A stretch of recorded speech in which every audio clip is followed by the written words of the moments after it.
2024 हा दिवस भारतासाठी ऐतिहासिक आणि महत्त्वाचा असेल, कारण या दिवशी राम मंदिराचं उद्घाटन, प्राणप्रतिष्ठा सोहळा आणि पूजा होईल. मागील 500 वर्षापासून सुरू असलेला संघर्ष संपत आहे मित्रांनो. नमस्कार, तुम्ही पाहत आहात अटकडी. राम मंदिर, बाबरी मस्जिद आणि अयोध्या हा विवाद तुम्ही अगदी लहानपणापासून ऐकत असाल, पण याची सुरुवात नेमकी कुठून झाली ते आपण पाहूया. साल 1526 मध्ये मुघल शासक बाबर भारतात आला आणि तो 1528 पर्यंत अयोध्येत पोहोचला. आणि याच वर्षी बाबरने या विवादित जागेवर मस्जिद बांधली. यावर हिंदू लोकांचा दावा होता की या ठिकाणी प्रभू श्रीरामांचं मंदिर होतं आणि ते पाडून बाबरने मस्जिद बांधली.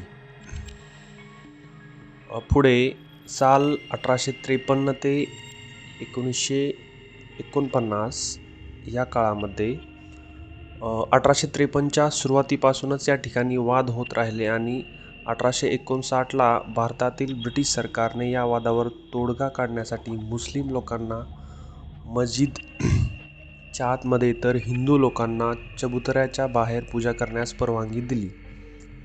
यानंतर 1950, 1961 अशा बऱ्याच वर्षी या ठिकाणी वाद आणि दंगे होत राहिले. 6 डिसेंबर 1992 रोजी BJP, VHP, शिवसेना आणि बरेच हिंदू संघटना आणि यावेळेस देशात बऱ्याच ठिकाणी हिंदू आणि मुस्लिम यांच्यामध्ये दंगे झाले आणि जवळपास 2000 लोक मारले गेले. वर्ष 2010 यावर्षी अलाहाबाद हायकोर्टाने निर्णय देत असं म्हटले की ही विवादित जागा सुन्नी वक्फ बोर्ड, रामलल्ला आणि निर्मोही आखाडा या तिघांना बरोबर 3 विभागात देण्यात येत आहे. नंतर ही केस सुप्रीम कोर्टामध्ये बरेच दिवस चालली आणि 2011 मध्ये सुप्रीम कोर्टात या नंतर ही केस सुप्रीम कोर्टामध्ये आली आणि 2011ला सुप्रीम कोर्टाने या निर्णयाला स्थगिती दिली आणि कोर्टातील लढाई पुढे कंटिन्यू चालू राहिली.